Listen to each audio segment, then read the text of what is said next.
to the Charbon Report. I'm Michael A. Charbon. Today's title, U.S. illegals will invade Canada. At the time of this recording, October 24th, there are 12 days to the U.S. election.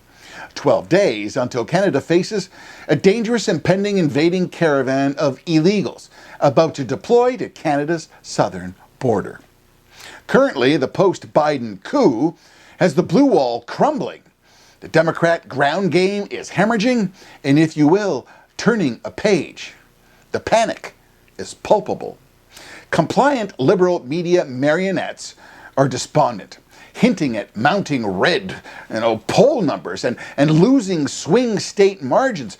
They're trying to soften the impending reality shock of a potential big Trump win. This, of course, so Van Jones won't cry on TV on election night as Rachel Maddow watches this space turn red. Simply, all the joy is gone. I expect the results will be so decisive that Joy Reid's The Readout will have to rename her show to The Bleed Out. No white dudes or cat ladies can save the mama.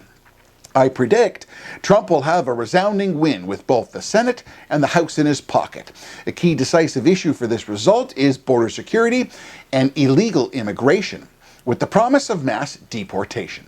Consider this, 46% of Americans, they have no trust in Harris on the border. 62% of Americans and 53% of Hispanics support mass deportation of an estimated 11 to 17 million illegals. While many believe there's substantially more than just 17 million illegal aliens in the U.S. right now. President Trump's first executive order will be the implementation of the 1798 Alien Enemies Act, the mobilization of the world's largest mass deportation. Now one might ask, where will the illegals go to evade CBP deportation? Other than Newsom's woke California, they will move north to the world's longest undefended 5,525 mile, imagine that, the border between Canada and the U.S. Imagine, if you will, if only 6% of the total illegal aliens in America decide to escape north. Just 6%. That's a 1 million-person caravan of indigent, desperate illegals surging Canada's southern border. So, does Canada have a wall? Sophisticated surveillance cameras, motion detectors, Cobra helicopters, assisted by Humvees and equipped troops patrolling and protecting Canada's border. Well, to coin a Canadian phrase, I'm sorry. Are you kidding? We have a couple of very old Chinook helicopters, maybe, and, the snowbirds, but nothing close to America's CBP.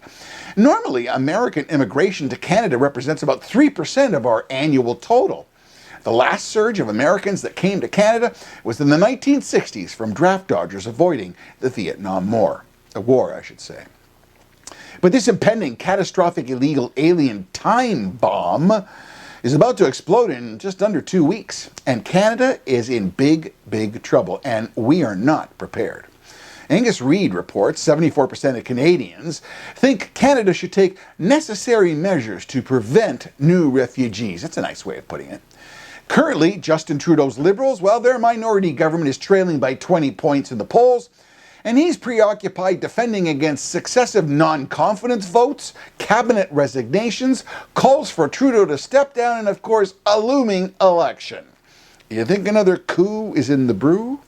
Well, this, as Pierre Poilievre's Conservatives contrast the Liberals by supporting hard borders and tough immigration enforcement. Do you think? Trudeau's in no position to mount a formidable anti-immigration invasion effort. Ballpark cost to Canadians to deport over 1 million illegals and the devastating effects to our fragile universal healthcare system could cost over $3 billion. Inevitably, Canada, like America, will itself have to mass deport illegals. And that little chestnut, my friends, I believe will be one of Pierre Poilievre's Conservative election promises. You can take that to the bank. The 2024 U.S. election results will have significant implications socially, economically, and morally to both our countries. It would be painful, it'll be costly, and it'll be very demoralizing. I anticipate the spiteful, biased left-wing media will exploit every shocking second of video in a malicious, vindictive, moral-feeding frenzy of revenge. Yes, revenge for the election thrashing. The footage will be ugly. It's going to be hurtful and very embarrassing. There will be heart-tugging stories of the exception, which will be publicized and exploited infinitum as the tragic norm by the media left. What they will not show is a picture of Biden, Harris, and impeached Mayorkas, the culpable creators of the problem, responsible for a treasonous, destructive, open border policy. For the everyday Americans, November 28th, that's U.S. Thanksgiving. That will be the settling of arguments and maybe wagers. With turkey on the table and other turkeys seated in chairs, many will eat more crow than stuffed bird. And as for me and my election predictions, about a year ago I was called a fool. You are delusionous, ridiculous, you're out of your mind predicting that Trump would win. You're crazy. Well, I anticipate lots of e-transfers on November 6th. Yeah, baby. Oh, I can hear the detractors. Michael, remember the 2022 Republican red wave that basically turned out only as a little stain? Yes, that was true. And maybe we were a little presumptuous, but this time, folks, the game is much different, and the players are much sharper. That is, unless in the next 2 weeks an unexpected or tragic occurrence happens to alter what I think will be a Trump win. Finally, Canadians should brace themselves. Literally, the migrant problem is real, and it's coming north.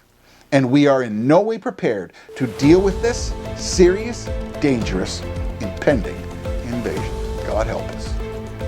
Please like and share and subscribe and leave a comment below. Go to thecharbonreport.com for more episodes wherever you get your podcasts. I'm Michael A. Charbon. God bless and stay safe.